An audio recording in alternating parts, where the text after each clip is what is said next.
Prime time में आप सभी का स्वागत है। मैं हूं आपके साथ नीरू शर्मा। प्राइम टाइम में आगे बढ़ने से पहले आइए नजर डालते हैं इस वक्त की प्रमुख सुर्खियों पर। नेशनल कॉन्फ्रेंस के उपाध्यक्ष ने 3 नए कानूनों पर दी अपनी प्रतिक्रिया। कहा, ये मानव निर्मित कानूनों की समीक्षा करना अनिवार्य है।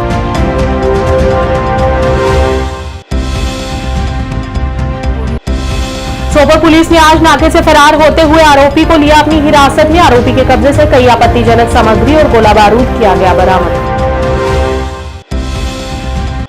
एडीजीपी जम्मू आनंद जैन ने आज गांधीनगर पुलिस स्टेशन में थाना दिवस समारोह में लिया भाग और आज देश भर में लागू हुए नए कानूनों के बारे में दी जानकारी। डीजीपी स्वयं ने श्रीनगर में की पत्रकारों से बात। कहा कि नए आपराधिक कानूनों ने संविधान को बरकरार रखते हुए किसी भी युद्ध को जीतने के लिए संतुलन बनाए रखा है। क्या आप परेशान हैं? आज ही संपर्क करें। 100% गारंटी के साथ पाए हर परेशानी का समाधान। प्रेम विवाह के लिए माता पिता को मनाना, प्रेमी प्रेमिका में झगड़ा, सौतन दुश्मन से छुटकारा, तलाक केस, नौकरी कारोबार में रुकावट, विदेश यात्रा या कर्ज मुक्ति, लॉटरी नंबर पाओ 649 हो या लोटो मैक्स, प्यार में धोखा खा चुके प्रेमी प्रेमिका, एक बार जरूर संपर्क करें। मैं आपका प्यार टूटने नहीं दूंगा। 98 769 98 583। अब समाचार विस्तार से। नेशनल कॉन्फ्रेंस के उपाध्यक्ष उमर अब्दुल्ला ने आज कहा कि उन्हें उम्मीद है कि एनडीए के घटक दल देश में 3 नए आपराधिक कानूनों के कार्यान्वयन पर पुनर्विचार करेंगे। हम चाहते थे कि चुनाव के बाद एक नई सरकार बनेगी और इन कानूनों की समीक्षा की जाएगी, लेकिन ऐसा नहीं हुआ। उन्होंने भाजपा पर निशाना साधते हुए कहा कि यह भाजपा सरकार नहीं है क्योंकि पार्टी को बहुमत नहीं मिला है, ये एनडीए सरकार है। अब्दुल्ला ने यहां पार्टी मुख्यालय में संवाददाताओं से कहा कि हमें उम्मीद है कि राज्य के घटक दल इन कानूनों पर पुनर्विचार करेंगे। आखिरकार ये मानव निर्मित कानून है और इन्हें बदला जा सकता है, इनकी समीक्षा की जानी चाहिए।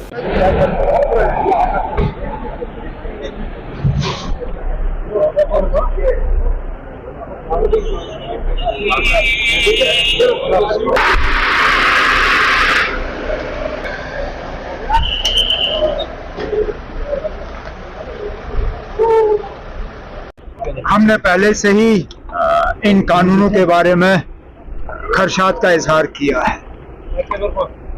वैसे तो कहते हैं कि कोई कानून अपने आप में खराब नहीं होता, कानून को किस तरह इस्तेमाल किया जाता है खराबी उसमें है। लेकिन ये जो कानून आज से लागू किए जा रहे हैं, इनमें गलत इस्तेमाल की जितनी गुंजाइश है, इससे पहले जो कानून थे उनमें इतनी गुंजाइश नहीं थी। और हमने आमतौर पे देखा है कि हुकूमत को मौका मिलता है तो कानूनों का गलत इस्तेमाल करते हैं। हम तो चाहते थे कि इस इलेक्शन के बाद नई हुकूमत बनती और इन कानूनों पे दोबारा जो है सोच विचार करने का मौका मिलता। अब चलिए नहीं हुआ, लेकिन अब ये हुकूमत जो है ये बीजेपी की हुकूमत नहीं है। बीजेपी को नंबर नहीं आए, उनकी अपनी मेजॉरिटी है नहीं, ये एनडीए की हुकूमत है। हम उम्मीद करेंगे कि एनडीए के जो मेंबर हैं वो दोबारा इन कानूनों पे जो है सोचने का काम करें। आखिरकार ये इंसान के बने हुए कानून हैं, इनको बदलाया जा सकता है, इन पे दोबारा सोच विचार होनी चाहिए। और कुछ श्रीनगर में इसके हवाले से अभी कुछ देर पहले सारा कुछ पहले ही जम्मू कश्मीर से ही होता है। यही तो हमें डर इसी बात का है। सबसे पहले इन कानूनों का इस्तेमाल जम्मू कश्मीर के लोगों के खिलाफ होता है, फिर जाके बाकी मुल्कों पे इसका असर पड़ता है। आगे जाके देखिए हमें इसका खमियाजा भुगतना पड़ेगा, लेकिन इसका भी हम इलाज करेंगे। सोपोर पुलिस ने आज आरआर और 179 बटालियन सीआरपीएफ के साथ माचीपुरा बोमई से एक संयुक्त नाका स्थापित किया। नाका चेकिंग के दौरान बोमई से माचीपुरा की ओर आ रही एक सफेद रंग की मारुति स्विफ्ट पंजीकरण संख्या JK 01 AK 4452 को रोका गया लेकिन वाहन के चालक ने मौके से भागने की कोशिश की, लेकिन सतर्क नाका पार्टी ने चतुराई से उसे पकड़ लिया। पूछताछ के दौरान उसने अपनी पहचान वहीद उल जहूर पुत्र जहूर उल रहीम निवासी हादीपुरा राफियाबाद श्रीनगर के रूप में बताई है। तलाशी के दौरान वाहन से हथियार, गोला बारूद और अन्य आपत्तिजनक सामग्री को बरामद किया गया है। पुलिस स्टेशन बोमई ने आरोपी के खिलाफ मामला दर्ज कर लिया है और आगे की जांच शुरू कर दी है।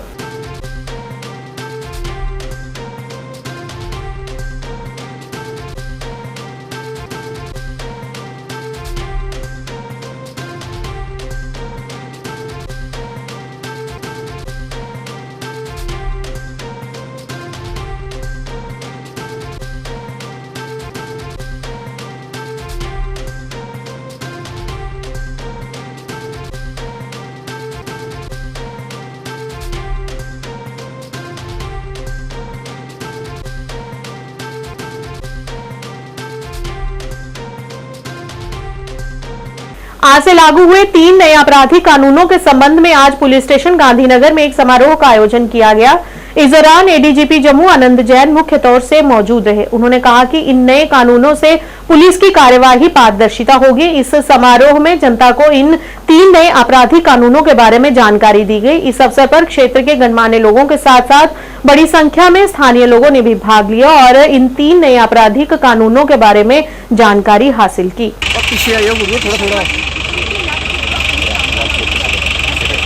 देना मेरे को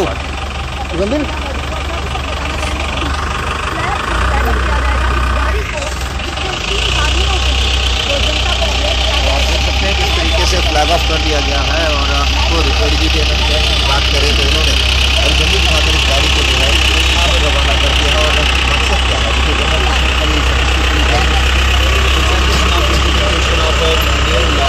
अवेयरनेस व्हीकल है ये कश्मीर के सभी 23 जिलों जिसमें 3 पुलिस जिले भी शामिल हैं कि सेशंस जज, डेप्यूटी कमिश्नर्स, एसएसपी, प्रतिष्ठित व्यक्ति, शिक्षाविद, अधिवक्ता पूरे भारतवर्ष में वेबकास्ट के द्वारा किया जा रहा है। न केवल पुलिस मुख्यालय में बल्कि जम्मू कश्मीर के 200 से अधिक पुलिस स्टेशनों में भी आयोजित किया जा रहा है। जम्मू कश्मीर पुलिस के महानिदेशक माननीय श्री आर स्वैन महोदय और माननीय श्री आर स्वैन महोदय, सलाहकार महोदय को भी एक पौधा भेंट में देकर उनका भी स्वागत करें।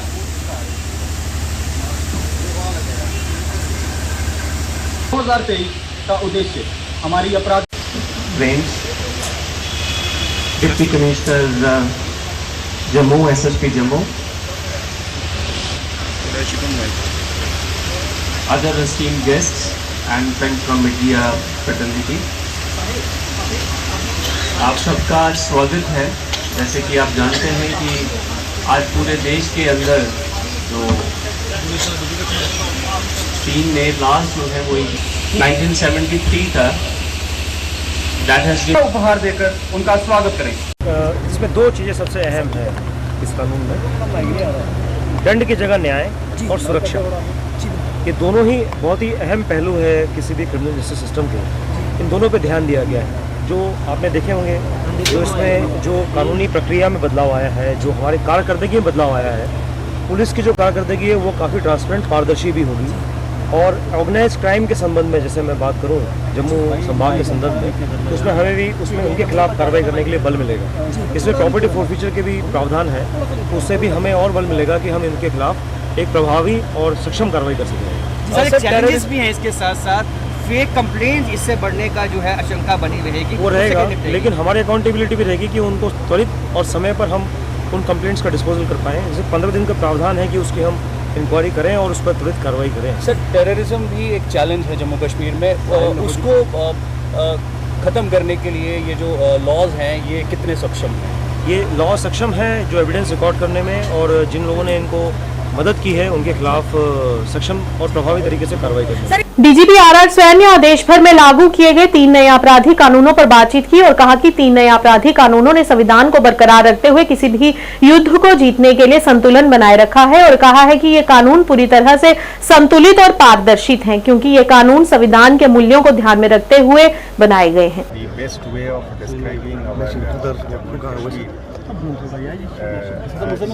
affected by terrorism than by saying it actually a conflict case. This is a terminology which is used by the usually by the army. Some other day we will have a debate on this, but however जो आपका सवाल है उसका जो मैं समझता हूँ वो आप ये कहते हैं कि ये 3 लॉज एक J&K जैसे स्पेशल सिचुएशन में किस तरीके से मदद करेगा। तो मैंने वो इनागुरेशन सेरेमनी में स्टेटमेंट स्पीच में ये कहा कि इस कानून में एक ज़बरदस्त तरीके से एक बैलेंस है। ये बैलेंस जो हमारी कॉन्स्टिट्यूशनल वैल्यूज है, कॉन्स्टिट्यूशनल मोरालिटी है, उसको पूरा माइंड में रखते हुए, यानी कि public safety, public security, national security, national integrity, इस चीज़ को बरकरार रखते हुए, इसको संभालते हुए आप किस तरीके से जंग को जीतेंगे। यानी कि ऐसा नहीं होना चाहिए। कोई भी कानून की सिस्टम पे में ये इरादा नहीं है कि आप इंडिविजुअल राइट्स को बचाते बचाते जिस नाव पर आप सवार हैं उस नाव को ही डुबो दें। उस नाव में सब कोई सवार है, आप भी हैं, मैं भी हूँ, उसी में सारे तंत्र है, जुडिशरी भी है, उसमें पुलिस भी है, प्रशासन भी है, अक्यूज्ड भी है, विक्टिम भी है। तो नाव बहुत इम्पोर्टेंट है। उस नाव का रक्षा करना, उस नाव को बनाए रखना, उसको रहते हुए रखना बहुत जरूरी है। तो एक कई बार ऐसा सिस्टम होता था, हमको लगता था कि साहब इस की बैलेंस बिगड़ जाती है। देखो, एक आम नागरिक के तौर पे, जैसे चीफ जस्टिस साहब ने भी अपनी तकरीर में कहा कि विक्टिम को भी तो इस बात की तकलीफ होती है कि मुझे सताया हुआ बंदा, मुझ पर हमला किया हुआ बंदा, उसको सजा नहीं मिल पा रहा है।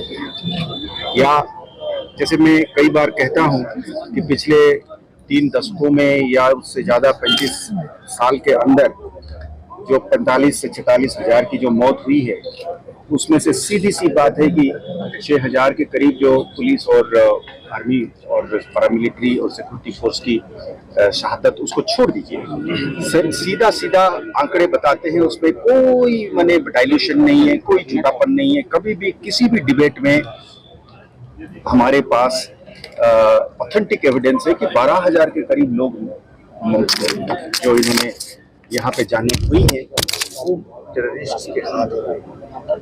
करीब 23,000 के करीब टेररिस्ट भी मारे गए। 12,000 ऐसे लोग हैं जिसमें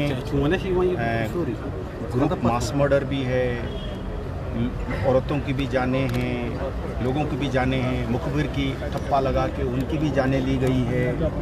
तो उन्हीं लोगों ने कोर्ट बनाया, उन्हीं लोगों ने उसको जज भी बना, प्रोसिक्यूटर भी बनी, पुलिस, ये सब हुआ है। इससे हम भाग नहीं सकते।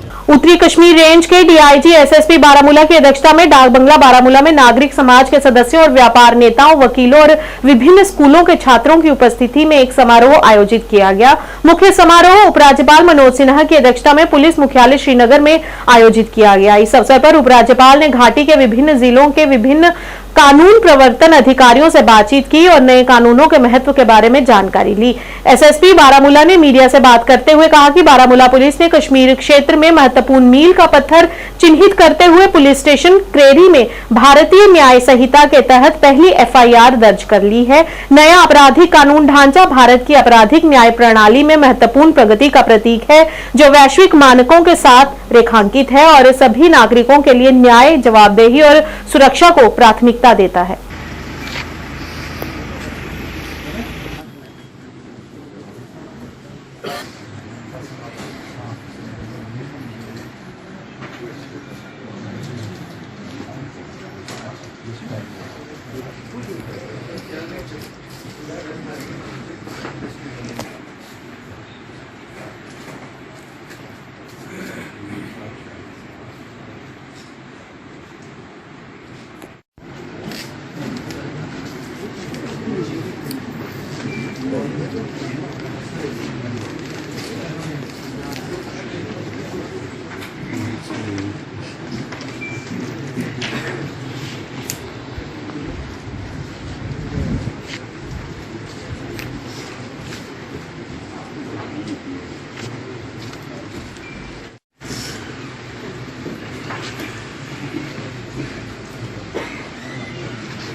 अधिनायक जय हे भारत भाग्य विधाता, पंजाब सिंध गुजरात मराठा द्राविड़ उत्कल बंधा, विंध्य हिमाचल यमुना गंगा उच्चल जलधितरंगा तव शुभ नाम। जमहूरियत के रूप पर मबनी है।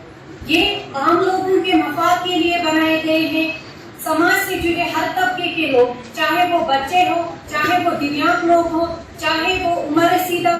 ऐड हो गया है एक पूरा एक चैप्टर जो कि है विद रिगार्ड टू वुमेन और चाइल्ड को लेकर।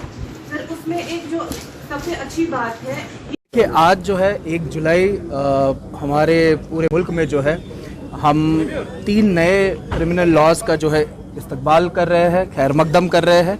ये 3 क्रिमिनल लॉज जो है ये है जो ब्रिटिश कॉलोनियल एरा के हमारे पुराने Indian penal code, Indian evidence act और क्रिमिनल प्रोसीजर कोड्स को रिप्लेस करते हैं और एक जस्टिस ओरिएंटेड न्याय प्रणाली को संबोधित करते हैं। ये लॉज भारतीय नागरिकों की सुरक्षा के लिए, उनके हकों की सुरक्षा के लिए जो है बनाए गए हैं। और आज डाक बंगलो बारामूला में जो है बारामूला के मुख्तलिफ इदारों के नुमाइंदान जो है इकट्ठा होकर ऑनरेबल एलजी साहब की सदारत में जो PHQ में आज इन लॉज की इनॉग्रेशन सेरेमनी हुई, उसमें सब ने यहाँ पर शिरकत की और हमें भी बहुत खुशी है इस बात की कि इस ऐतिहासिक इवेंट को हम विटनेस कर रहे हैं और उसका एक हम हिस्सा बन रहे हैं। मैं आप सबके कंजम्पशन के लिए बताता चलूँ कि बारामूला पुलिस ने भी जो है पहले FIR दर्ज की है इस नए कानून के तहत पुलिस स्टेशन क्रीरी में और इलीगल माइनिंग के खिलाफ ये केस दर्ज हुआ है। तो हमारा जो रिजॉल्व है सिटीजन्स के जस्टिस को इंश्योर करने के लिए और उनके हकों की तहफ़्फ़ुज़ के लिए वो रिजॉल्व हम और सुदृढ़ करते हैं, आज स्ट्रेंथन करते हैं। और मुझे पूरा यकीन है कि जम्मू कश्मीर पुलिस के सारे जवान और अहलकार मिलकर इन नए कानून के इम्प्लीमेंटेशन को सक्सेसफुल बनाएंगे। जी आज तो बेशक एक हिस्टोरिक दिन है। वो ये कि हमारे जो कवानीन है, जो पहले इंडियन पेनल कोड था, इंडियन एविडेंस एक्ट था, CRPC जिसको हम बोलते थे क्रिमिनल प्रोसीजर कोड, इनका पहले ही जो नाम है वो बदल गया है। अब हमारा जो इंडियन एविडेंस एक्ट है उसको हम भारतीय साक्ष्य अधिनियम के नाम से जानेंगे आज के बाद से, 1 जुलाई 2024 के बाद से। और CRPC जो था उसको हम भारतीय नागरिक सुरक्षा संहिता, और जो IPC था उसका अब नया नाम है BNS भारतीय नागरिक संहिता, भारतीय न्याय संहिता। न्याय मतलब इंसाफ। तो इसमें मैं ये कहूँगी कि बहुत अच्छे एडिशंस हुए हैं। जो कानून इसमें ऐड हो गए हैं वो बहुत ही उम्दा है। किस चीज़ के लिए? जस्टिस डिलीवर करने के लिए। पुलिस को ज़्यादा से ज़्यादा अकाउंटेबल ठहरा रहा है। ये जो नए प्रोविजंस आ गए हैं इसमें पुलिस इज़ मोर अकाउंटेबल और इसमें ट्रांसपेरेंसी आई है। अब ट्रांसपेरेंसी इस तरीके की आई है कि अब अगर किसी जगह कोई बंदे को अरेस्ट करना है तो उसका वीडियोग्राफी होगा। जैसे NDPS में दिखाते हैं कि किसी से कोई नारकोटिक कोई सब्सटेंस पकड़ा है तो उसका प्रॉपरली सीजर के वक्त वीडियो बनेगा, अरेस्ट के वक्त वीडियो बनेगा, फिर जो भी कार्रवाई होगी इसका एक रिकॉर्ड रहेगा। इससे पहले ये सारा रिटन था, अभी पूरा रिकॉर्ड डिजिटलाइजेशन हुई है, ये सारा रिकॉर्ड। तो इससे क्या होता है कि पुलिस अब वो जो हैम्परिंग या टैम्परिंग होती थी एविडेंस के साथ वो कम हो जाएगी, उसकी गुंजाइश नहीं रही है। फिर क्या होता था, तो कोर्ट में जो है प्रोसेस ऑफ जो लॉ है ना ये बहुत लंबा खिंचता है क्योंकि इसमें बहुत टाइम लगता था। जैसे ना हम यूज्ड हो गए ना एक वो जो एक बनता तारीख पे तारीख, मगर उसका वजह ये था कि वो सिस्टम ही वैसा था क्योंकि हमें एक गवाह को लाने में कभी 1 साल भी लगता था। अब वो चीज़ नहीं है, उसको कॉल करके उसका वीडियो लेके उसका स्टेटमेंट गवाह का हम उसी वक्त ले सकते हैं कोर्ट में ही, जो आधे घंटे में होगा। उस यानी इससे स्पीडी ट्रायल होगी। और अब वीडियोग्राफी, अच्छा मैं आपको ऐसे समझाऊंगी, वीडियोग्राफी जो थी ना ये एडमिसिबल इससे पहले नहीं थी। बाहू फोर्ट डेवलपमेंट कमेटी के अध्यक्ष राजीव चाड़ा के नेतृत्व में बाहू किला विकास समिति के पुरातत्व और संग्रहालय विभाग के साथ साथ जम्मू के जिला प्रशासन के खिलाफ विरोध प्रदर्शन किया। प्रदर्शनकारियों ने बावे वाली माता मंदिर के अवैध निर्माण के खिलाफ कार्रवाई नहीं होने पर रोष व्यक्त किया है। उन्होंने बताया कि उन्होंने पुरातत्व विभाग को 2 महीने पहले अज्ञात व्यक्तियों द्वारा शेड के अवैध निर्माण के बारे में सूचित किया था। कई शिकायतों के बावजूद विभाग ने कोई ठोस कार्रवाई न करते हुए केवल डीसी जम्मू को ही जिम्मेदारी सौंप दी है। राजीव चाणक ने कहा कि 7 साल पहले भी उन्होंने विभाग को सूचित किया था कि अवैध निर्माण चरम पर है, लेकिन कोई कार्रवाई नहीं की गई। और क्या लॉजिकल डिपार्टमेंट, गुंडागर्दी नहीं चलेगी, गुंडागर्दी नहीं चलेगी, गुंडागर्दी नहीं चलेगी। जिला प्रशासन, जिला प्रशासन, जिला प्रशासन, गुंडागर्दी नहीं चलेगी, गुंडागर्दी नहीं चलेगी, तानाशाही नहीं चलेगी, तानाशाही नहीं चलेगी। जिला प्रशासन, जिला प्रशासन, गुंडागर्दी नहीं चलेगी, गुंडागर्दी नहीं चलेगी, तानाशाही नहीं चलेगी, तानाशाही नहीं चलेगी। जिला प्रशासन, जिला प्रशासन। बाहर एक बोर्ड भी लगा हुआ है जिस पर लिखा हुआ है कि इस पर टेम्परिंग करना दंडनीय अपराध है। यानी इसके किले का जो जितना भी इलाका है, इसमें कोई कील लगाना भी हो तो वो पहले पुरातत्व विभाग की अनुमति लेनी पड़ेगी। पिछले 7 वर्षों से लगातार अंदर टेम्परिंग हो रही है। कई छत जो हैं वो सीमेंटेड डाले गए, अंदर कुछ इमारतें करी गई और उसके साथ ही मंदिरों का निर्माण हुआ, अंदर शेड बने। हमने 7 सालों से लगातार पुरातत्व विभाग को बोला कि अंदर जो टेम्परिंग हो रही है इसको रोको।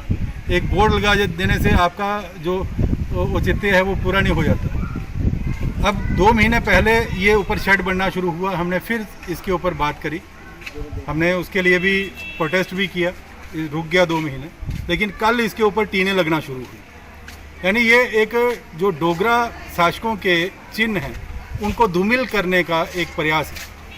माता महाकाली के मंदिर में बड़ी दूर दूर से दुनिया आती है और यहाँ जब उसका जो मुख्य द्वार है उसके ऊपर ही टीन का शेड देखकर ऐसा लगेगा कि यहाँ के जो डोगरा शासक थे क्या वो इन शेडों में रहा करते थे। इस तरह की टीनें थी। अगर इसके ऊपर निर्माण करना ही है तो जो पत्थर, चूना, सुर्खी, लकड़ी, मिट्टी, जिस प्रकार का इसका एक स्ट्रक्चर है उसी तरह इसका निर्माण किया जाए। हम निर्माण के विरुद्ध में नहीं है, लेकिन विरोध है हमारा कि आप इसके ऊपर एक स्टील का स्ट्रक्चर करके हमारे डोगरा शासकों की जो छवि है उसको धूमिल नहीं कर सकते। दूसरा, जम्मू से रेल अब सीधे श्रीनगर जाने को है। बहु फोर्ट एक टूरिस्ट हब बना है। माता महाकाली मंदिर में बहुत से पर्यटक आते हैं, श्रद्धालु आते हैं। यहाँ बागे है, गंडोला है, यानी एक टोटल टूरिस्ट हब बना। जम्मू का जो जितना भी पर्यटक से जुड़ी हुई इकाइयाँ हैं वो सारी वेंटिलेटर पे। अगर ये एक आकर्षण का केंद्र नहीं बना बहु फोर्ट तो जितना भी टूरिस्ट है वो सीधा श्रीनगर निकलेगा, जम्मू नहीं आएगा। तो फिर इस तरह की जो ये नई जो ये करतूतें की जा रही हैं जिससे ये हमारी जो डोगरा शासकों की छवि खराब हो रही है। हम राजस्थान में जाते हैं, वहाँ देखते हैं कि जितने भी राजाओं के किले हैं उनको संरक्षित किया गया है। हमारा जो कहना है कि अगर इसका संरक्षण नहीं हुआ, इसको तुरंत उखाड़ा नहीं गया जो इधर इसके ऊपर एक शेड बनाया है। सार्वजनिक शिकायतों को दूर करने और पीएचई विकासात्मक योजनाओं के सुचारू कार्यान्वयन को सुनिश्चित करने के लिए एक समर्पित प्रयास में जिला विकास परिषद सदस्य समीना हुसैन ने सार्वजनिक स्वास्थ्य इंजीनियरिंग विभाग के सहायक कार्यकारी अभियंता के साथ विभिन्न क्षेत्रों का दौरा किया और चल रहे कामकाज का जायजा लिया।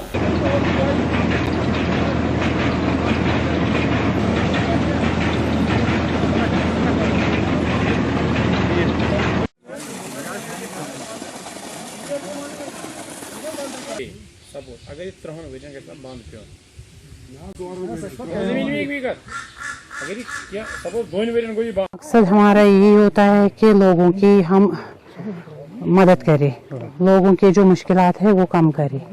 इसीलिए हमने आज दौरा किया था डिपार्टमेंट को साथ लेके, पीएचई डिपार्टमेंट को साथ लेके हम गए थे। पहले ब्राकपोरा, उसके बाद क्रालपोरा, उसके बाद सनसुन, उसके बाद कंगनहाल, उसके बाद यहाँ आए तुमरीपोरा, यहाँ से तेलवानी जाना है, जहाँ पतनू जाना है। जहाँ जहाँ पे भी हमें लगा है कि वाटर सप्लाई की प्रॉब्लम है, पानी की प्रॉब्लम है, लोगों को मुश्किलात है पानी का, वहाँ पे हम जाएंगे, डिपार्टमेंट को साथ लेके जाएंगे और हम पूरी कोशिश करेंगे कि लोगों को मुश्किलात का सामना न हो और लोगों को सहूलियत आए। के साथ मैंने बात की है, अफसरों के साथ मैंने बात की है। हफ्ता 10 दिन इन्होंने दिया है और मुझे लगता है कि इंशाअल्लाह रहमान 10-15 दिन में इनका मसला हल हो जाएगा। हमने इस ब्लॉक में बहुत सारा काम किया है, जैसे कि हेल्थ के हवाले से। प्रमुख सामाजिक कार्यकर्ता और पीर पंजाल अवामी विकास मंच के अध्यक्ष मौलवी मोहम्मद फरीद मलिक ने सरकार और पर्यटन विभाग से पीर पंजाल क्षेत्र राजौरी पुंछ जिले में एक विशेष टीम द्वारा सर्वेक्षण करने और इन सभी आकर्षक स्थानों के लिए एक मास्टर प्लान तैयार करने का अनुरोध किया है, ताकि इस क्षेत्र में पर्यटन को भी बढ़ावा दिया जा सके।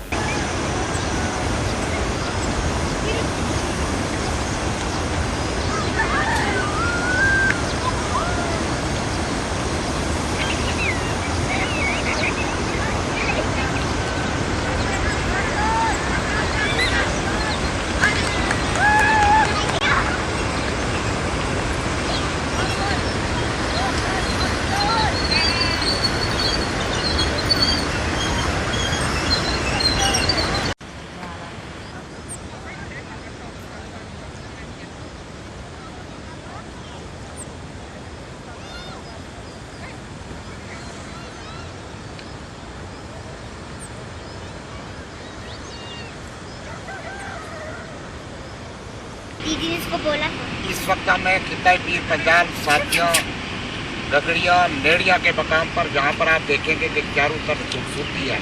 हमारे खिता पीर पंजाब में खूबसूरती की कमी नहीं है, लेकिन बदकिस्मती है कि अलजी इंतजामिया इस तरफ तवज्जो नहीं देती। आप देखेंगे कि आए रोज़ यहाँ पर भी लोग जिला पुंछ और राजौरी से इस नेड़िया की तरफ जो है वो गर्मी के मौसम में आते हैं, लेकिन यहाँ पर टूरिज़्म उतना बढ़ावा नहीं दे पा रही है जितना कि कश्मीर के अंदर है। बदकिस्मती है कि हमारी आवाज़ को नहीं सुना जा रहा है। यहाँ नेड़िया का मकाम बहुत खूबसूरत है और यहाँ से गुलबर्ग की तरफ ये जो रोड जा रही है कुछ किलोमीटर बाकी बची है ढूंढने में, लेकिन बदकिस्मती है कि महकमा टूरिज़्म इस तरफ तवज्जो नहीं दे रहा है। हालांकि ये इलाका बहुत ही खूबसूरत है। आप मंडी में देखेंगे कि बुढ़ा अमरनाथ जो 100% मुस्लिम आबादी में एक हमारा बुढ़ा अमरनाथ मंदिर है, वहाँ पर हमारे बैरून रियासत से जब यात्री आते हैं तो हमारे लोग, मंडी के लोग और पुंछ के लोग उनको खुशआमदीद कहते हैं, लेकिन उनको उस यात्रा को इस तरफ टूरिज्म दिखाने में हमारी इंतजामिया नाकाम है। अगर चाहे कश्मीर से कम नहीं है ये हमारा इलाका, लेकिन उनको बंद गाड़ियों में लाया जाता है और बंद गाड़ियों में वापस भेजा जाता है। हुकूमत को चाहिए कि बैरून रियासत से जितने भी हमारे मेहमान आए उनको यहाँ पर लाकर ये इलाका दिखाया जाए और इस इलाके की खूबसूरती को बढ़ाया जाए। आप देखेंगे कि यहाँ पर अगर टूरिज़्म को बढ़ाया जाता तो यहाँ पर हमारे बेरोज़गार नौजवान जो ये लोग हमारे आर्मी में पोट रहे हैं, उससे हट के कुछ तो आर्मी में पोट रहे वैकेंसी है जिनकी, लेकिन कुछ लोग बेरोज़गार हैं। यहाँ पर बिजली पानी का भी निज़ाम इतना नहीं है और जो पोट रहे हैं वो तो अपना दिन गुजारा कर रहे हैं, लेकिन जो नहीं वो किस तरह गुजारा करते होंगे। अगर टूरिज़्म को बढ़ावा दिया जाए तो हमारी बेरोज़गारी, खास करके साथिया गगड़िया के अंदर जितने हमारे बेरोज़गार नौजवान हैं उनका भी रोज़गार जो बढ़ेगा। तो मेरी अलजी इंतजामिया और ख़ास करके ज़िला तरक्याती कमिश्नर पुंछ जब से आए हैं वो हमारे टूरिज़्म को बढ़ावा देने में दिल जो इससे काम कर रहे हैं, मेरी उनसे भी गुजारिश है कि वो नेड़िया की तरफ खास तवज्जो दें और यहाँ पर पार्किंग बनाई जाए। यहाँ पर इन लोगों को बिजली और पानी जो हमारे डोकू में रह रहे हैं इनको मुहैया की जाए। ये यात्रियों की जो हमारे लोग बाहर से आते हैं उनकी ये खिदमत बहुत ज़्यादा करते हैं और बड़े तहजीब से पेश आते हैं लोग। अगरचे ये गरीब ज़रूर है लेकिन ये दिल के गरीब नहीं है। तो मेरी आपसे गुजारिश होगी इंतज़ामिया से कि यहाँ पे यहाँ पे हट बनाए जाएँ लोगों के ठहरने के लिए जगह। इंतजामिया के भी बहुत सारे अफसर यहाँ आते हैं। बीएमओ सुंबुल ने मुहर्रम नोडल अधिकारी के साथ आज मुहर्रम के पवित्र महीने की पूर्व संध्या पर सुंबुल बांदीपुरा में आगामी मुहर्रम जुलूस और संबंधित कार्यक्रमों की व्यवस्था की व्यापक समीक्षा बैठक की। बैठक में नोडल अधिकारी डॉक्टर मुबारक और सामाजिक राजनीतिक कार्यकर्ता और अध्यक्ष Ali Asgar blood care foundation और अन्य वरिष्ठ नागरिक समन्वय डॉक्टर मुबारक, स्थानीय प्रशासन के प्रतिनिधियों, धार्मिक नेता और सामुदायिक हितधारकों के अलावा अन्य संबंधित अधिकारियों ने भी भाग लिया।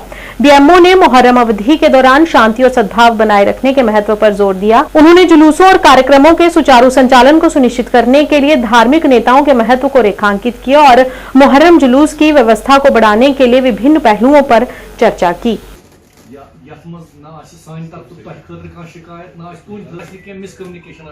Mir Shabroz Ali Asgar blood and welfare trust chairman आज मुहर्रम मीटिंग गई बीएमओ ब्लॉक मेडिकल ऑफिसर सतन तो एनजीओ कोऑर्डिनेशन तो पीसफुल मीटिंग गई वारिया बेहतरीन कैंसन कथन पे आई दल दिन कि मुहर्रम हवाल कम कम प्रॉब्लम गसान यमन पे कत कर खास करके इस मुहर्रम तो बे अत यात्रा चलान यात्रा खुश आमदीद करान तो मुहर्रम इंशाल्लाह आज़ादारन हंद खतर तमाम फैसिलिटी NGO तरफ तो BMO तरफ डिस्ट्रिक्ट एडमिनिस्ट्रेशन की तरफ से और हमारे डायरेक्टर हेल्थ सर्विसेज कश्मीर की तरफ से जो हमें हिदायत मिली थी कि मुहर्रम की तैयारियों के लिए हमने बुलाया था। आज NGOs को भी बुलाया था और जो हेड्स हैं वहाँ पे एसोसिएशंस के हमारे जो जितने भी इलाके हैं जहाँ पे आज़ादारी के जुलूस होने हैं तो हमने इन सबको बुलाया था। आज इनके साथ हमने बात की, इनकी जो जितनी भी डिमांड्स थी, सुल्ह प्रॉब्लम्स थी वो सुनी, उसमें हमने जो मिलजुल के वो उनके हल निकालने के लिए कोशिश की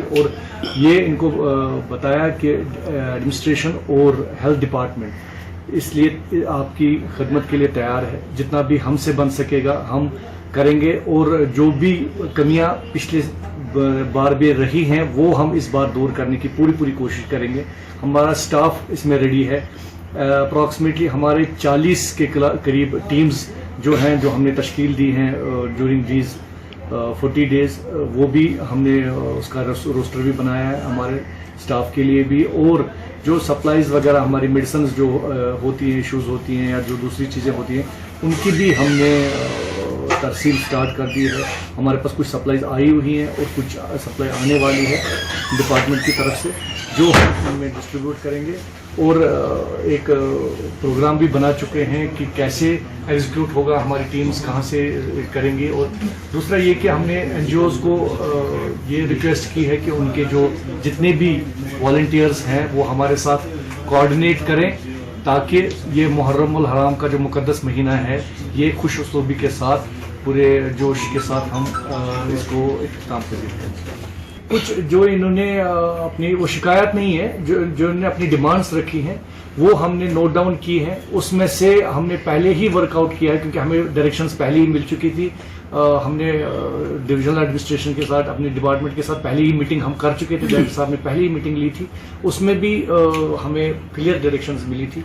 तो कुछ की तैयारियां हमने ऑलरेडी की हुई हैं और जो इन्होंने डिमांड्स कुछ अभी आज रखी है हमारे सामने वो भी मुहर्रम इंशाल्लाह मुहर्रम स्टार्ट होने से पहले ही वो हम उन पे काम स्टार्ट करते हैं। और जी ये मैं एक बात बताना चाहता हूँ कि हमें यात्रा भी मैनेज करनी पड़ रही है जो हमारी श्री अमरनाथ जी यात्रा है और मुहर्रम हराम हमारा इसी एक साथ कोइंसाइड हो रहा है, एक ही महीने में पड़ रहा है। तो हमारा जो स्ट्रेच है एम्प्लॉयज़ का, जितने भी हमारी डिप्लॉयमेंट है वो हमें देख के करनी पड़ती है। हमें दोनों चीज़ें जो हमें यात्रीज के लिए भी फैसिलिटीज़ रखनी है और हमारे आज़ादार जितने भी हैं उनके लिए भी फैसिलिटीज़ प्रोवाइड करनी है, जिसके लिए हमने अपने डिपार्टमेंट में अपने एम्प्लॉयज को ये बता के रखा है। किश्तवाड़ के न्यू जनकपुर में PHE विभाग और प्रशासन के खिलाफ आज गांवों के कई लोगों ने जिला प्रशासन और PHE विभाग के खिलाफ विरोध प्रदर्शन किया क्योंकि यहां के लोग पानी की समस्याओं का सामना कर रहे हैं। उन्होंने बताया कि कई बार हम अपनी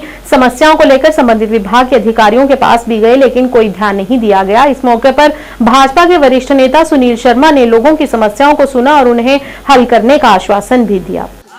पाड़िंद गांव के लोग यहाँ एकत्रित होने का एक ही कारण था कि हम सब इस टाइम पुलिस स्टेशन सिरसी की तरफ प्रस्थान करने जा रहे हैं। जो गांव में वाटर सप्लाई को लेकर क्राइसिस है और पानी की बड़ी यहाँ पे दिक्कत हो रही है, बार बार एडमिनिस्ट्रेशन को कहने के बावजूद भी और PHE डिपार्टमेंट के एहलकार को कहने के बावजूद भी उनने अभी तक इन लोगों की सुध यहाँ पे नहीं ली। हमारी इल्तिजा यही डिस्ट्रिक्ट एडमिनिस्ट्रेशन से है वो जल्द से जल्द इनके ऊपर कार्रवाई करे और यहाँ पे जो पानी की मैं केवल किशन परिहार जनकपुर का रहने वाला हूँ, जबकि यहाँ पर हमारे लोगों को पानी की बहुत बड़ी समस्या है। जबकि हमने 12-13 में नाबार्ड स्कीम के तहत यहाँ के लोगों ने बहुत बड़ी जदोजहद करके नाबार्ड स्कीम में पाइपलाइन जो यहाँ के लिए वो सैंक्शन कराई थी। जबकि उस पाइपलाइन को 2016-17 में 2016-17 तक उसका जो DPR था वो वही रहा, लेकिन 2017-18 कहीं 19 में जो कि डीपीआर चेंज हो गया है, जिसमें जनकपुर की जगह पे थचना को रखा गया है। तो इसके लिए हम डिस्ट्रिक्ट एडमिनिस्ट्रेशन से ये रिक्वेस्ट करते हैं कि वो हमें इस काम के लिए जो ये हमारे पाइपलाइन का हमें जो यहाँ पे और पानी की जो हमें यहाँ पे समस्या है उस पर थोड़ा सा गौर फरमाइए। बाकी ज़्यादा हम कुछ कह नहीं सकते, नहीं तो यहाँ के हम लोगों को कहीं दरिया के किनारे जाकर पलायन करना पड़ेगा और वहाँ हमें रिहाइश करनी पड़ेगी, क्योंकि पानी की हमें बहुत बड़ी किल्लत है। राष्ट्रीय बाल अधिकार संरक्षण आयोग की सदस्य डॉक्टर दिव्या गुप्ता ने आज बारामूला का दौरा किया और जिले में बाल अधिकारों के उल्लंघन के मामलों पर एक दिवसीय शिकायत निवारण शिविर की अध्यक्षता की। शिकायत निवारण शिविर के उद्घाटन समारोह के दौरान डॉक्टर दिव्या गुप्ता के साथ अन्य जिला और क्षेत्रीय अधिकारी भी मौजूद रहे। निवारण शिविर में जिले भर से माता पिता, अभिभावकों, बच्चों और संबंधित व्यक्तियों सहित जनता की भारी भागीदारी देखी गई, जिन्होंने बाल अधिकारों के उल्लंघन, शिक्षा, स्वास्थ्य देखभाल और बच्चों को प्रभावित करने वाले अन्य महत्वपूर्ण मुद्दों से संबंधित अपनी चिंताओं को उनके सामने रखा।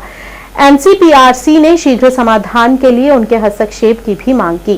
सबसे गुजारिश है कि नेशनल एंथम के वेलकम सॉन्ग रखा है, मैं उन बच्चों से गुजारिश करूंगा कि वेलकम सॉन्ग के लिए सामने तशरीफ लाए।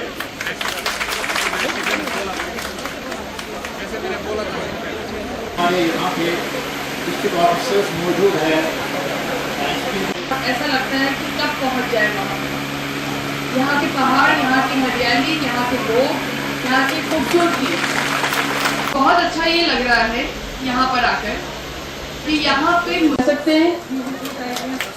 तो अब एक नई चीज शुरू करते हैं कि ट्री पार्टी करा करेंगे।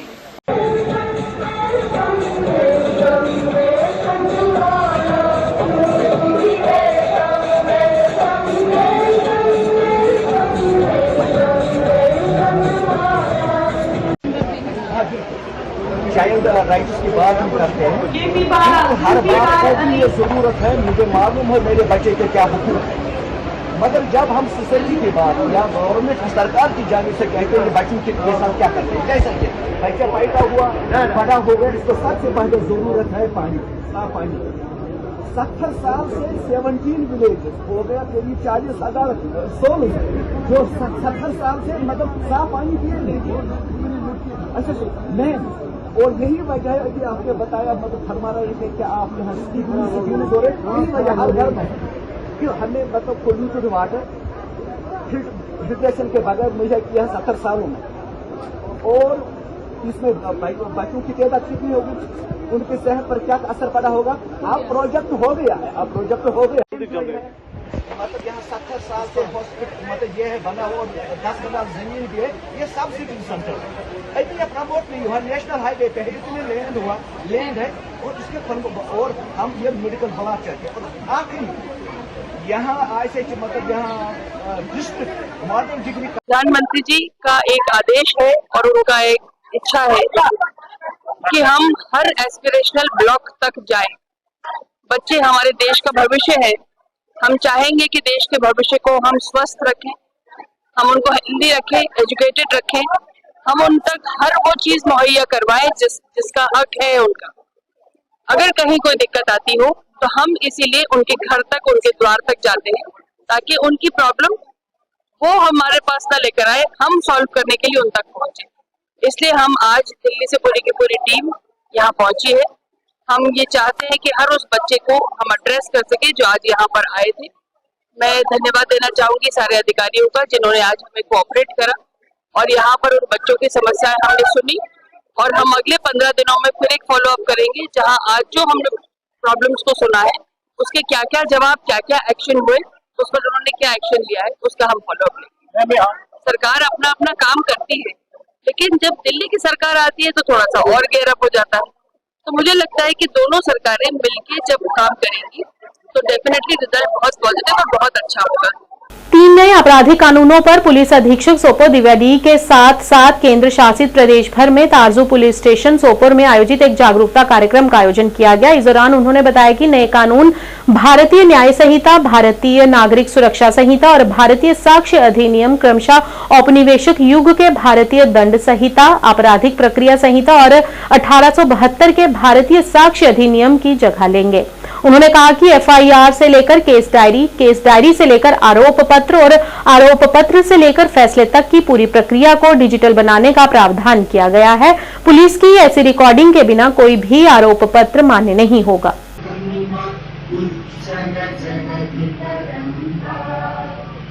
तब शुभ नामे जागे, तब शुभ आशीष मांगे, गाहे तब जय गाथा। जम्मू और कश्मीर के उप राज्यपाल आदरणीय श्री स्वागत किया जाए।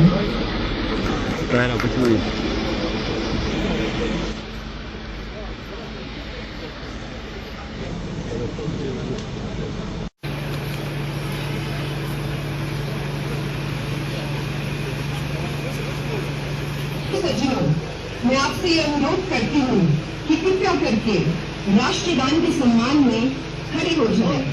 Ladies and gentlemen, Honorable Chief Justice and all the dignitaries who have honored us with their presence today. Your support and welcome. I am we are truly grateful for your participation in today's. एक ऐतिहासिक दिन है। जम्मू कश्मीर संघ राज्य क्षेत्र के माननीय उपराज्यपाल। ये बहुत बड़ा हिस्टोरिक डे है। तो आज ये न्यू क्रिमिनल लॉज इम्प्लीमेंट हो रही है, तो आज उसकी सेलिब्रेशन हमारा सोपोर इलाके में like we have kept PS Tarzoo. यहाँ पर हम सोसाइटी को बहुत स्टेक होल्डर्स को बुलाया है। We have women participants, senior citizens है इधर और सोशल वर्कर्स है, बच्चे हैं फ्रॉम स्कूल्स कॉलेजेस। तो उनको ये एक चीज़ अवेयरनेस भी हो जाएगा और ये एक सेलिब्रेशन के दौरान हम लेके जा रहे हैं। तो आज पुलिस स्टेशन तारजू से ये वाली प्रोग्राम चल रही है। तो इसकी अवेयरनेस प्रोग्राम्स हमने 5-6 महीने से पहले से ही शुरू कर लिया है। तो नया कानून में it is more victim oriented, वैसे it is justice oriented rather than punishment. ये यहाँ नया प्रोविजंस लोगों की अवेयरनेस के लिए हम हर स्कूल्स और कॉलेजेस में जा रहे हैं, विलेजेस में जा रहे हैं, वहाँ जाके हम अवेयरनेस क्रिएट कर रहे हैं। तो लोगों को पता चलेगी नया प्रोविजंस क्या है। और यहाँ ये न्यू लॉस में टेक्नोलॉजी और मॉडर्नाइजेशन टेक्निक्स यूज़ किया जा रहा है और उसमें हम हमारा केस को और स्ट्रांग बना सकते हैं और विक्टिम को जस्टिस लेके आ सकते हैं। और विटनारे में इसमें बहुत फोकस दिया गया है और स्पीडी जस्टिस के लिए भी इम्पोर्टेंस दिया गया है। तो हमारा iOS, investigating officers, SHO, supervisory officers सभी को ट्रेनिंग दिया गया है और हम बिल्कुल रेडी है इस नया कानून को इम्प्लीमेंट करने। प्राइम टाइम के आज के इस अंक में इतना ही। नया अंक लेकर फिर हाजिर होंगे, तब तक के लिए दीजिए इजाजत। नमस्कार।